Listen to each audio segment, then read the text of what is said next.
त्यापा ज्वारीची भाकरी इकडे भाकरी पण चालू आहेत आणि तुम्ही भाकरी सोबत खाऊ शकता किंवा चपाती सोबत खाऊ शकता. एकदम भारी अशी झाली. रामकृष्ण हरी मंडळी, चला तर काल आमच्याकडे भरपूर असा पाऊस पडलेला आहे. तास दोन तास असं चांगला मुसळधार म्हणलं तरी हरकत नाही. तर आज छानपैकी थोडंसं सकाळी ऊन पडले, खिडकीतून मस्त पाहुणाचा त्याच्याला आलेला आहे. तर चला म्हणलं सकाळी सकाळी आता भाज्या आहे पण काय करावं. तर चला म्हणलं माझ्याकडे वाटाण्याची डाळ भरपूर सारी होती. तर मी आता 1 तासापूर्वी भिजू घातलेली, याला एक अर्धा पाऊण तास भिजू घातली तर चालते ना. अशी तरी गरम टाकली तरी चालते, गरम पाण्यात शिजते लवकर. तर मी अशी आज मस्तपैकी वाटाण्याच्या डाळीचे सरभरीत अशी मी भाजी बनवणार आहे. तर त्यासाठी आपण डाळ भिजू घातलेली, मोजून नाही काय चांगला अर्धी वाटीचा अंदाज आणि कांदा, टोमॅटो, कढीपत्ता, हिरवी मिरची आणि अद्रकचे तुकडे केलेले, ते आपण लसणाचे तुकडे केलेले, असे कुठून नाही घेतले, असे दाताखा लागले छान लागतात असे. आणि बाकी सगळं काय लागते ते पूर्ण साहित्य घेतलेले. आणि इकडं पाहता मस्तपैकी तयारी झालेली. तर आपण आता गॅस पेटवून घेऊ आणि नाही का बाहेर थोडंसं चूल पेटवायला अवघड व्हायला पावसामुळं. तर चला म्हणलं आज गॅसवरच आपण बनवू. आणि तसं तर नाही का पावसाळ्यामध्ये जे गॅसवरच बनावं लागतं, बाहेर चुलीला पाऊस येतो, चूल पेटवायची भानगड येते. कधी उघाड असल्यावर पण मी बाहेर चूल पेटवते, पण पाऊस असल्यावर थोडंसं ओलसं असलं नाही चूल पेटवते. चला आता कढई छानपैकी गरम झालेली, तेल घालू याच्यात फोडणीला. इकडं मी काय करणार आहे माझ्याकडं जवसाचं मोहरीचं तेल वापरतात ना, ते मोहरीच्या तेलामध्ये बनवणार आहे मस्तपैकी वाटाण्याची डाळ. कमी जास्त तेल आपल्या आवडीनुसार करायचं. तेल छानपैकी गरम झालेले, मोहरी घालायची, छान फुलले, आता जिरं घालायचं, छान फुलले. आता या अद्रकचे जे कट केले तुकडे होते ना ते घातले. तर भरपूर सारा लसण कट केलेला, नंतर ह्या 4 मी हिरवी मिरची कट करून घेतलेली ना, हे पण घातलेले. छानपैकी थोडंसं परतून घ्यायचं. त्यामध्ये मी जे कट केलेला कांदा आहे ना, ते कांदा घालणार आहे.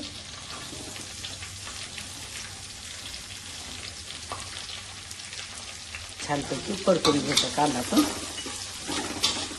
इकडं बटाटा पण चिरून ठेवलेला आहे, हे ज्याला जे आवडेल ते. आणि आपण शेपू भाजी पण अशी कट करून ठेवलेली, भाज्या पण आहेत. पण म्हणलं चला मला बऱ्याच दिवसापासून वाटाण्याची भाजी, वाटाण्याच्या डाळीची सरबत अशी भाजी खायची इच्छा झाली. तर चला मला आज करू. भरपूर असा कढीपत्ता पण घालणार आहे. इकडं पाणी पण गरम करायला ठेवलेलं आहे, याच्यात टाकायला. गरम पाणी टाकलं ना भाजीची चव पण वाढते आणि लवकर पण भाजी शिजल्या जाते. मला छानपैकी मोसूर झालेला आहे लालसा कलर. तर आता याच्यात एक कट केलेलं टोमॅटो घालणार आहे. आता हे पण चांगलं मऊ पडेपर्यंत चांगलं परतून घ्यायचं. छान मस्तपैकी परतून झालेलं आहे, चांगलं मस्त मोसूर कांदा टोमॅटो पडलेलं आहे.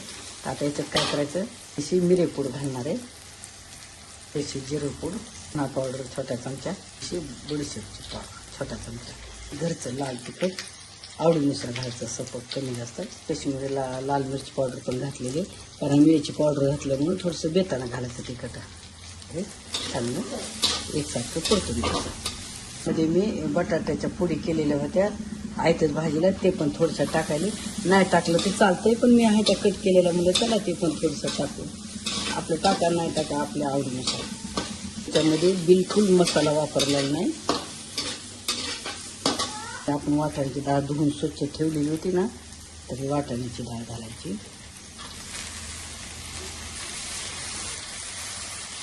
हो छानपैकी फोडणीमध्ये डाळ अशी चांगली हलवून घ्यायची, परतून घ्यायची एकसारखी. छान परतून झाले नाही म्हणजे काय करायचं, गरम पाणी घालायचं. आता ही डाळ मोकळी किंवा सरभरीत किंवा पातळ त्यानुसार पाणी घालायचं. तर मी थोडीशी सरभरीत करणार आहे.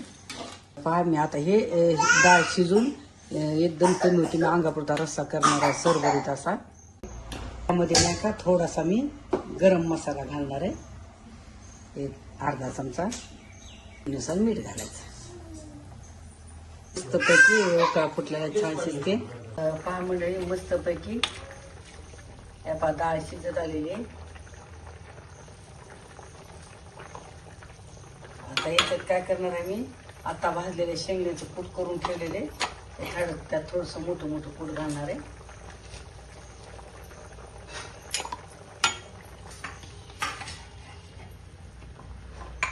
आणखीन कमी गॅसवर 5 मिनिट अशी शिजू द्यायची सरभरीत अशी. आरड कच्ची डाळ जास्त गाळ होऊ द्यायची नाही. तर ह्या पा मस्तपैकी झालेली. तर चला तर आता जेवायला वाढायचं मला गरम गरम. ह्या पा ज्वारीची भाकरी, इकडं भाकरी पण चालू आहेत आणि तुम्ही भाकरीसोबत खाऊ शकता किंवा चपातीसोबत खाऊ शकता.